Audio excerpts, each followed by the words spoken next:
Pemirsa, setelah Wali Kota Makassar mengumumkan diri terpapar COVID-19, Badan Penanggulangan Bencana atau BPBD Kota Makassar melakukan penyemprotan disinfektan di seluruh bangunan di kawasan rumah pribadi Wali Kota.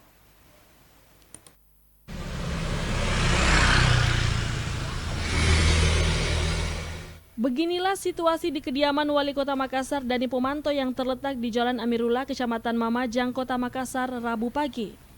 Pasca mengumumkan dirinya terpapar COVID-19 pada Senin malam. Kediaman Dani Pomanto terlihat sepi kunjungan baik dari kolega, keluarga maupun masyarakat sekitar. Hanya terdapat beberapa pegawai, protokoler, serta pihak keamanan yang berjaga di kediaman orang nomor 1 di Kota Makassar tersebut.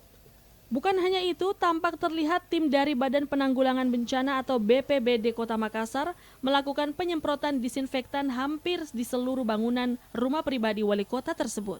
Rusma Wandirara, Celebes TV.